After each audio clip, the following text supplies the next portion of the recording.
Half the neighborhood is currently undergoing a collective nervous breakdown because a leather ball crossed a white line.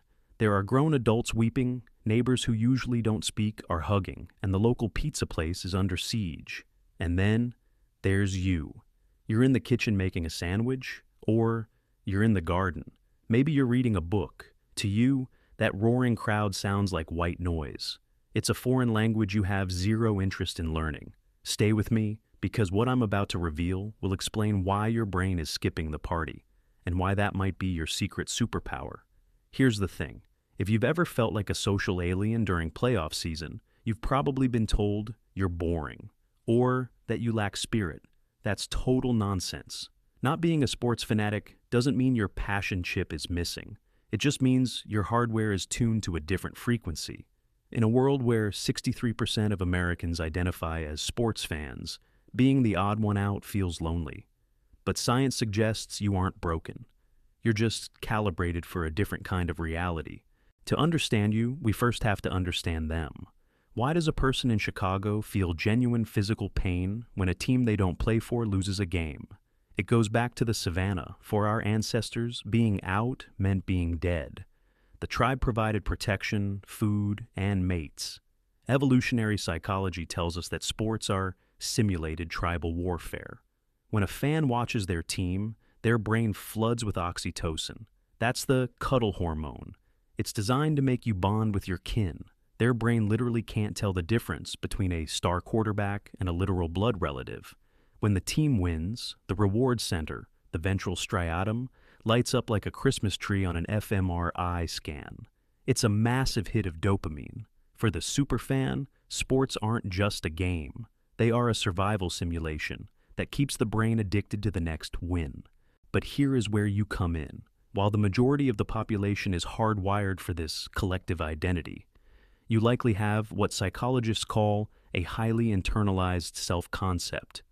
Translation: your sense of who I am isn't tethered to a group. You have lower tribal instincts. Research suggests that people who ignore sports often score higher on independent self-construal. You don't need a we to feel like a me. While fans engage in burgeoning, basking in reflected glory, you're doing the opposite. When a fan says, "We won the championship," they are hijacking someone else's success to boost their own testosterone and self-esteem. Wild, right? But if you don't care about sports, your self-esteem is usually more stable. It's not jumping up and down based on the performance of a 22-year-old athlete you've never met. Your wins are your own. Your losses are your own. You prefer direct agency over vicarious thrill. Now, here's the twist you didn't see coming. Hardcore sports fans actually tend to score quite high on affective empathy. They are incredible at feeling with others. They can mirror the pain of a player on the screen instantly. So, are you cold-hearted? Not even close. It's about empathy allocation. Human beings have a finite amount of emotional energy. Sports fans spend a massive chunk of that energy on a narrative avatar, the team.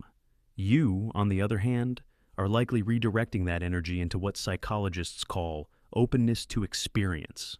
Studies show that non-sports fans often score significantly higher in aesthetic sensitivity. Instead of a 40-yard dash, you find your transcendence in a complex chord progression, a breathtaking sunset, the solving of a difficult coding problem, or a deep one-on-one conversation. You aren't less emotional, you just refuse to spend your emotional currency on a simulation. There is something quietly radical about your indifference. By not participating in us versus them mentality of sports, you are less susceptible to in-group bias. You're less likely to judge someone based on the colors they wear. You're practicing a form of mental autonomy that is becoming increasingly rare.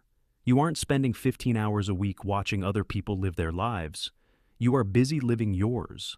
So, the next time the room erupts in a roar over a touchdown you didn't see coming, smile. Your brain is busy playing a much more personal game, and the stakes are actually real. If you're ready to dive deeper into the psychology of the independent mind and discover why you see what others miss, subscribe for more.